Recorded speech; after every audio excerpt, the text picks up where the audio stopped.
If you put the first slide on, it should be just the stars, please. Lots of stars. I love stars. Around the mid-1970s, a freelance director and writer had the notion to remake a beloved science fiction series from the 1930s or 40s called Flash Gordon. Who's ever heard of Flash Gordon? As you can see, oh, crumbs, nice. Yes, well, there's definitely a generational interest and divide here. Okay, unfortunately, that man was not allowed to have the rights to that to the show, so he wrote his own down, and that man is this guy. So, what is this guy famous for? Star Wars. George Lucas, looking quite wistful there. He's nearly 80 years old. He came up with Star Wars. Nobody believed in him. Nobody believed that what he was doing was a great thing. Everyone was like, science fiction's old hat, nobody cares anymore. But he was like, oh no, I'm going to do my own thing. I don't know why he sounded like Kermit the Frog at that point, but he did. But he said, that he wanted to do it. He eventually convinced a bunch of people to give him some money, but he made an interesting caveat with that. So basically, the first film was produced by Fox Entertainment. The rest of them were produced by what is now known as Lucasfilm, because they said, okay, we'll fork over the money. But he made this interesting deal where he was able to invest all of that money into the sequel. Therefore, the people who got made money from the first film were not allowed to have money from the subsequent sequels because they believed in it in hardly anything. He actually waved away his own money and said, and this is where the really clever thing comes in. He said, no, I'll just make money on the merchandise. Now, since 1977, everybody wants to buy Star Wars merch, right? So we see it all the time, don't we? We see, no, I'm not wearing any Star Wars merch today, right? But I've got a bobble hat. I've got Star Wars Vans. I'm just trying to think if I think I've had various Star Wars T-shirts over the years, but there's been like figures, and figures are really collectible. They make loads of money. The guy who played Han Solo, Harrison Ford, did exactly the same thing, and that's why those men are rich. Is because of toys, right? It's actually incredible. 1977, Star Wars came out and was a massive success. You can just have the next slide, right? So the first three Star Wars films, the first Star Wars film, which is actually called Star Wars, was later renamed Star Wars A New Hope, then Empire Strikes Back, then Return of the Jedi. None of the executives believes it would do it, but the baby paid off, and he did the impossible thing as well. Who likes Star Wars, by the way? Yeah, okay. Now, yeah, ish. Yeah, right. He did the impossible. The sequel was better than the first one, right? The Empire Strikes Back was critically higher, made more money, was more interesting, and he did something which is incredible. The baddies win in the end, right? That's a big deal, right? In filmmaking history. The Return of the Jedi is kind of considered a misstep because he had all these plans, which he then was like, I'm going to have Wookiee, so those of you who've seen Revenge of the Sith, he had like the big Wookiee attack. That was going to be, the Wookiees were going to be in Return of the Jedi. Those of you know it anyway. But he decided that the Ewoks, the little teddy bears, would make more money, so he put them in the film instead. I'm not sure what that was like, but basically George Lucas was on top. Everyone was like, no one wanted to work with him particularly because he'd made this success, and actually he made his own studio and became a multi-millionaire many times over because of all of that. But George Lucas didn't stop there, and in the 90s, he decided to make the prequel trilogy. So those of you who don't know, when he released these, he called these episodes 4, 5, and 6. Now the next slide, please. This is episodes 1, 2, and 3. Now I was 15 when the first one came out. I was so excited.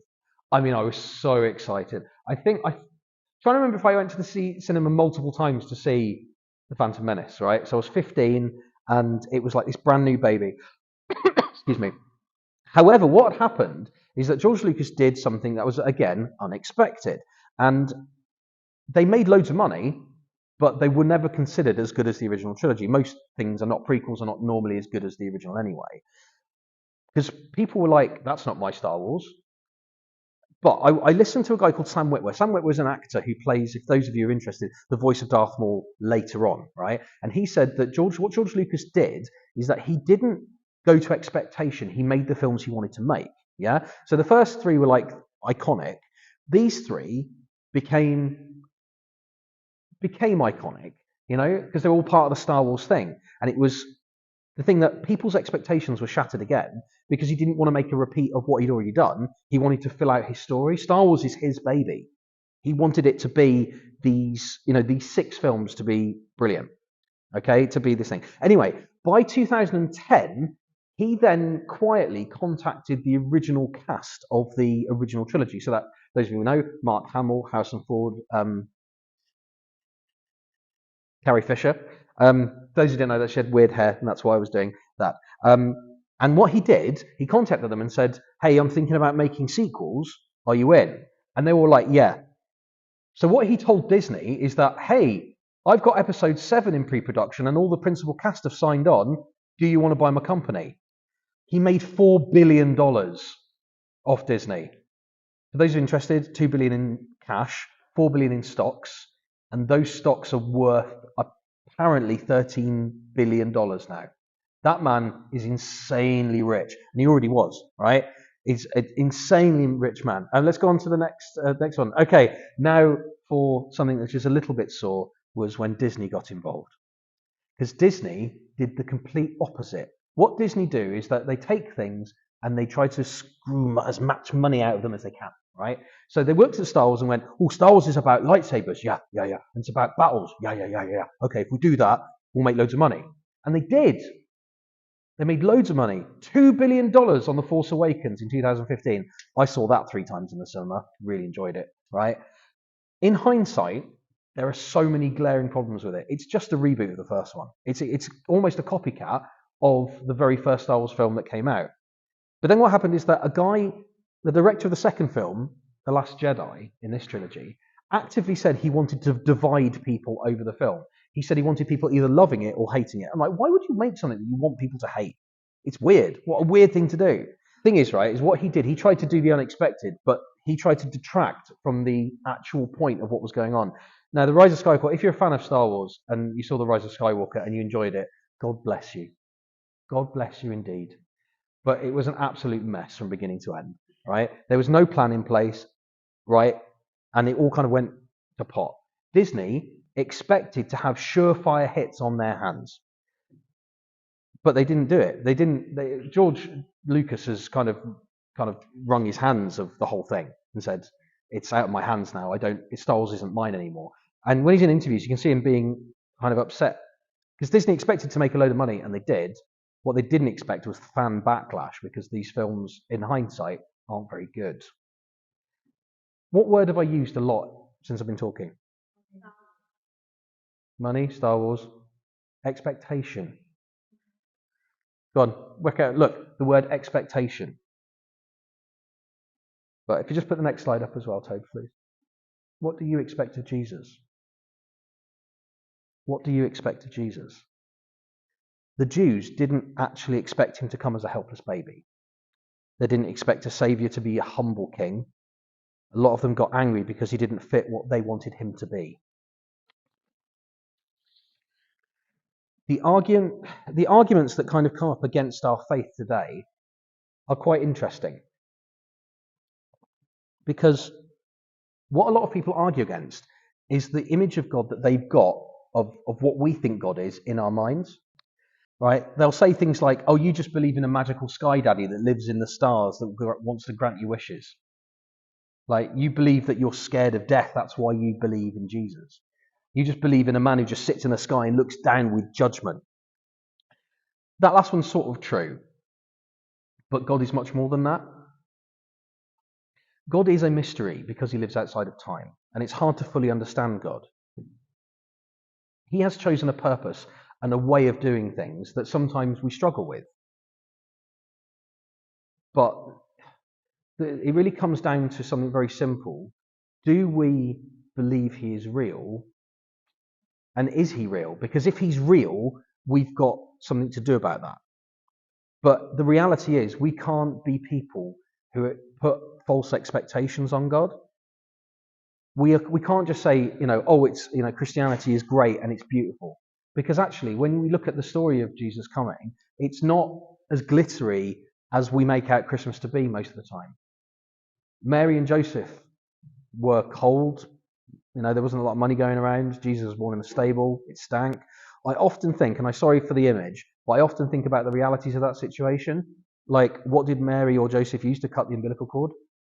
Was there a doctor around to help them out at some point? We don't know, right? It was grim, like really grim. There's stinky donkeys and sheep. And they weren't from the Jolly Farmer down the road to, they were horrible creatures, who smelt in a stable. Life is hard. Life is unfair. But the thing is that God wants to live it with us. And he wants to live through those things with us. I'm going to read a whole chapter of the Bible out, and you'll understand why. This is Isaiah 53. Who has believed our message, and to whom has the arm of the Lord been revealed? He grew up before him like a tender shoot, like a root out of dry ground. This is really interesting. He had no beauty or majesty to attract us to him.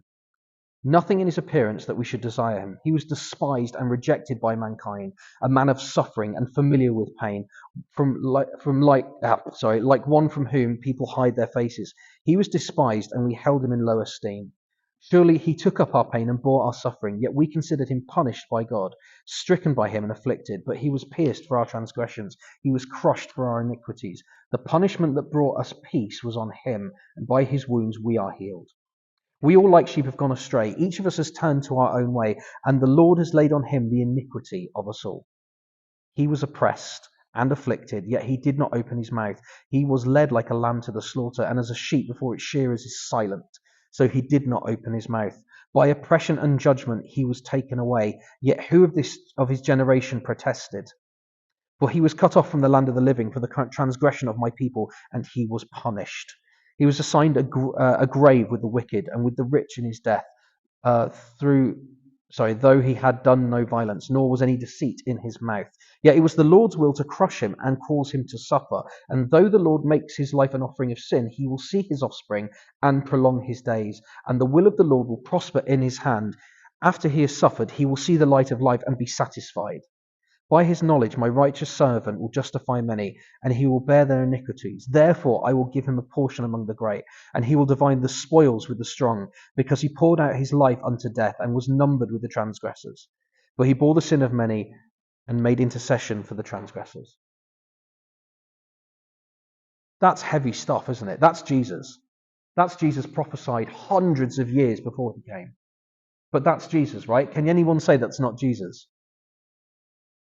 The child in the manger, the humble teacher who washed his disciples' feet, and the man who had done nothing wrong hung on a cross to take our sin so the Father could have relationship with us. Not so that we could be happy, not so that we could be comforted after death, but because he desired us to be where we were created to be, in the shadow of his wings, to be in agape love relationship with the Father. I'm going to let George Lucas do a little bit of talking now. So can we just have the clip, please? One thing I discovered along the way is that several speakers up here have talked about happiness. And I've discovered along the way that happiness, you live in two worlds here. Happiness is pleasure and happiness is joy. It can be either one. You add them up and it sort of falls under the uber category of happiness. Pleasure is short-lived.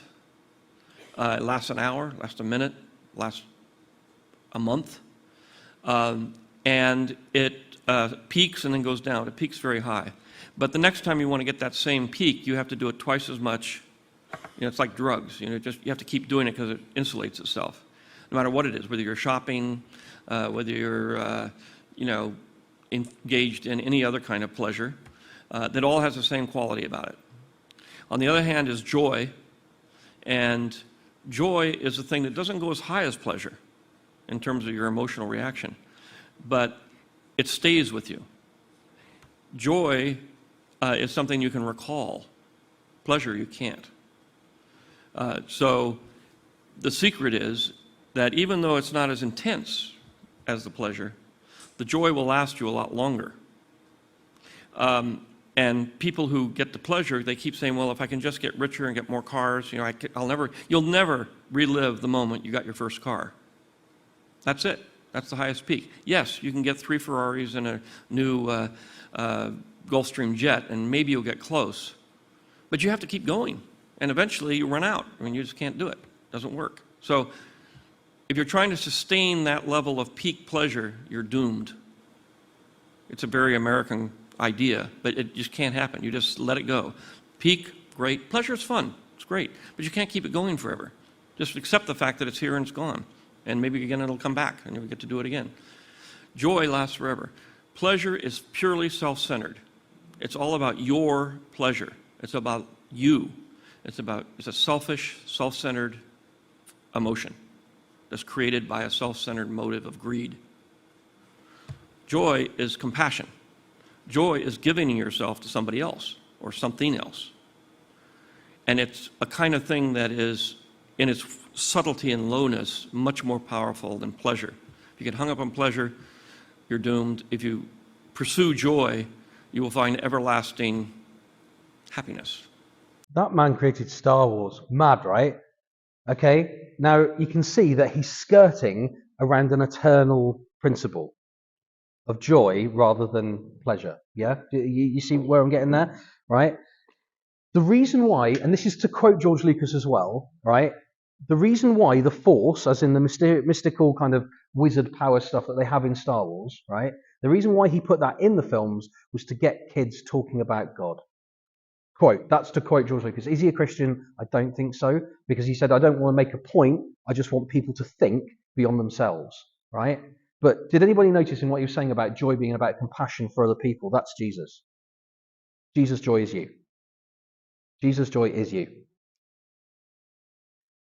So when you think about life, your life in general, do you want it to be a quick, pleasurable life?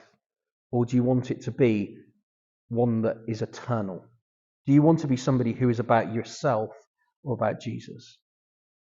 The expectation is that if we give our lives to God, he will take our sin and destroy it on the cross. And that's why he came. That's why we have Christmas. That's why we have Easter. Right? All of it is wrapped up together. You can't have one without the other.